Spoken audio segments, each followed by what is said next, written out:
Hi student, let us come to discuss about the Vedic age. Please take your history book, pencil in hand. Remember, in earlier video we have discussed about the early Vedic age. You know that Vedic age is divided into two sections. Whole Vedic age is divided into two sections. One is early Vedic age, the other one is the later Vedic age. In early Vedic age, the period goes back to 1500 BCE to 1000 BC. Hope you know what is this BCE. If any one of you don't know, please ask me by phone or by SMS. And so there were these Rig Vedas. In early Vedic age, Rig Veda was composed. Please don't write written, composed, because it was orally passed on to the people. And there were 1028 hymns and suktas in the early Veda, that is called Rig Veda. So in early Vedic age, this the early Vedic settlement is the green. On your page number 51, there is a map. In this map, the green area is the settlement, early Vedic settlement. That means the early Vedic age, the period, they were here. The Aryans settled over here. And later Vedic age, on the other side, they migrated towards the Gangetic plain. Okay, so early Vedic age, we had in early Vedic age, we were discussing about the political life, how the kings and the kingdoms and the Rajans and the Janas and the Mahajanapadas, all this, the creation of this. Last year we have discussed. I am not going to discuss once again. Now, then we came to the social life, and the social life of the Aryans that time was patriarchal. That means father was the head of the family. We have discussed the other day, and there were that is known as what is that? There were not only in society, not only the father, but also mothers were, or the women were also given special status in the society. And the four ladies who were the scholars those days were Gargi, Maitri, Ghoshas, and Lopamudras. They were the learned scholars, lady scholars, women scholars. And the whole society was. So first thing was, they were in a group and called tribe. They were tribals. And then afterwards what happened? The second point of our discussion is of that it was a patriarchal society. Okay, they were in a group called tribe or clan. Okay, or a kula. Remember that. This first point. Second point, the patriarchal family. It was the patriarchal society. That means father was the head of the society, the family. All the fathers were the head of the society or the family. So patriarchal, pater, father. And they say, I have told you that in India we have one state which is matriarchal society. They have, that is the Nagaland. Among the Khasis, Garo, Khasis, they have the matriarchal society. Then I told that society was divided into, third point, society is divided into four varna. Brahmins, Kshatriyas, Vaishyas, and Shudras. This varna system, this is known as varna system.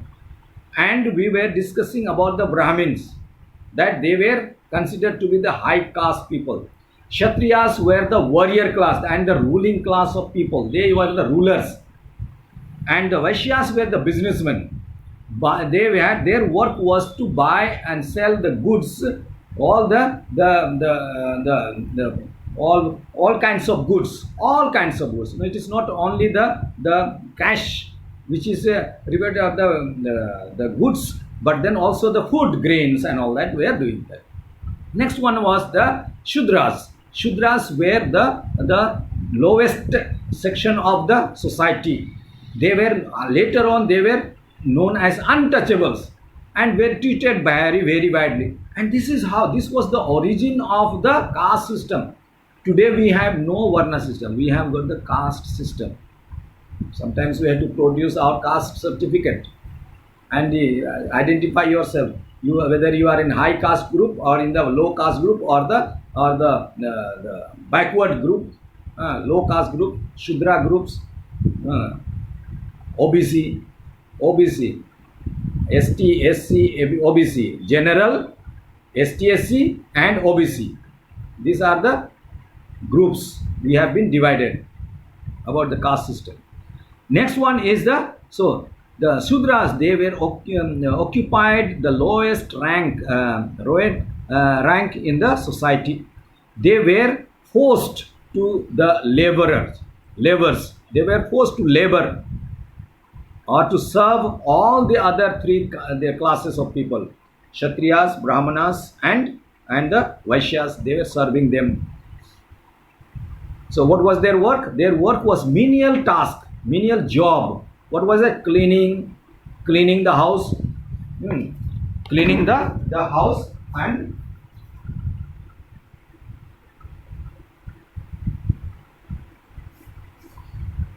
yes, so cleaning the house, cleaning the road, cleaning the bathroom. All those things they were doing, and so they were known as the Shudras. Next point of our discussion is that the economic life of the people. Okay, economic life of the people. People in the early Vedic age were mainly the pastoralists.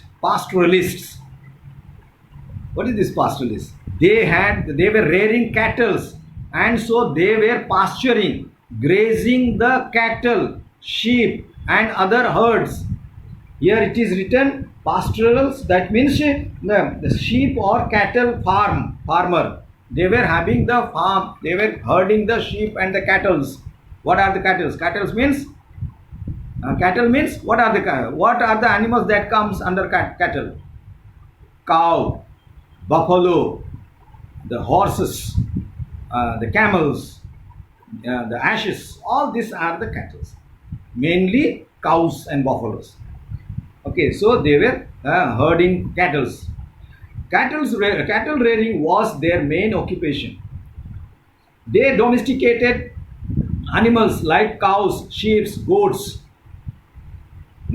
excuse me, and horses for milk, meat, and hides. Hides means skin. Hides means skin. They produced barley, that is yavva. I don't know what it is. Barley. Today we say barley. The fruits and vegetables.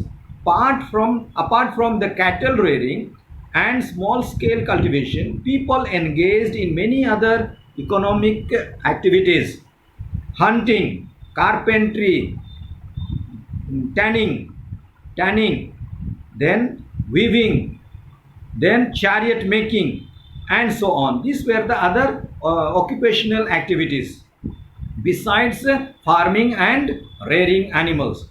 So earlier they were the cattle rearers, but later on slowly they changed their occupation, and these were the occupation I named them. However, cows were the most favored medium of exchange. Today also cows are the most favored medium of exchange. Okay, Guru Dakshina, they were giving the cows. Today also they give. Okay, so there was no currency, no money. So what they were exchanging? Cows. The priest received cows, horses, and gold ornaments as fee for the performing sacrifice. Today Today also some priests they might in the village area. Today also they are given, cows are given for doing special puja. Satyanarayan puja is there, and then gift has to be given to the pujari. All these kind of things you know that more than I, you may know in this field.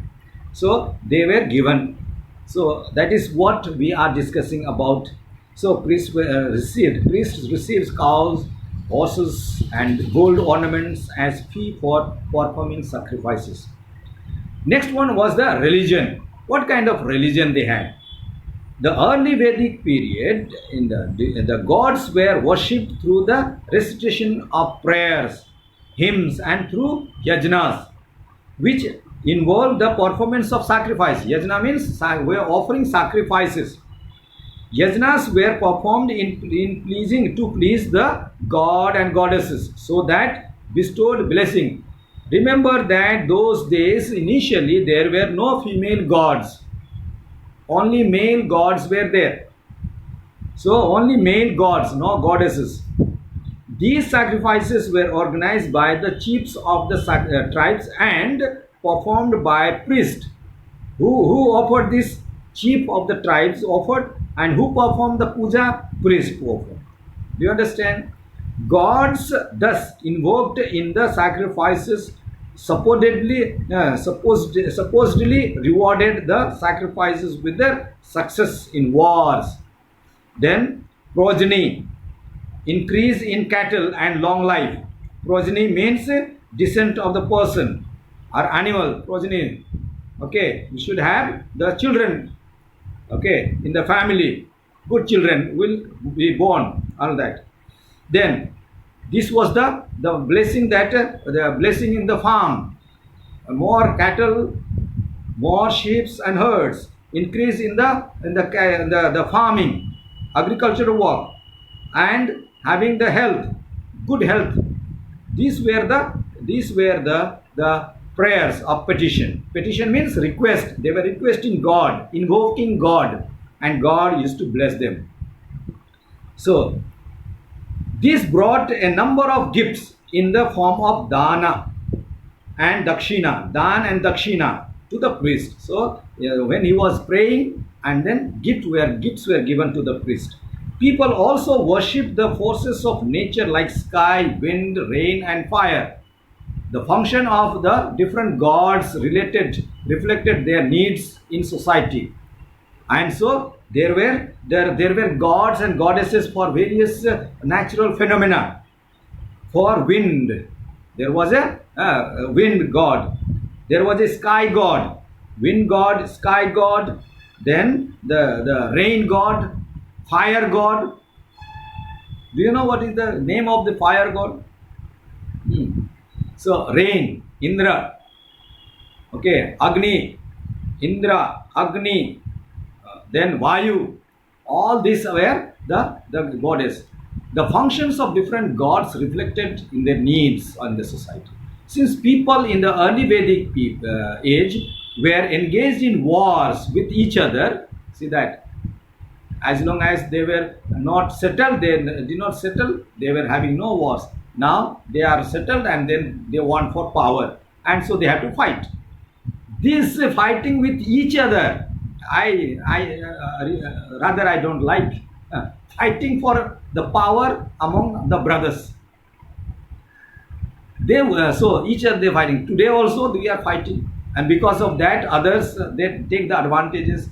We lost. We were under the Mughals, under the Afghans, under the Mughals, under the British, because of this fighting each other among ourselves. They worshipped Indra as a god. He is the most frequently mentioned god in the Rig Veda. Indra. He carried the thunderbolt and was also respected as the weather god who brought rains. The other important gods were Surya, sun god, Varuna, rain god, Prithvi, earth god, Agni, fire god. These are the god that was invoked, prayed for. It is important here to note that, remember that, what you have to remember is that during the entire Vedic age, people did not construct temples. There was no temples, nor did they worship any idols. No idol worship, no murti, no temple, no murti. These features of Hinduism developed later. Temple building temple became later, and once they built the temple, who will remain in the temple? Idol, murti, idol remained. And today we have got the temple and the idols everywhere. Earlier in the original Hinduism there were no idol worship. Okay, there were no idol worship, no murti puja. It came much later.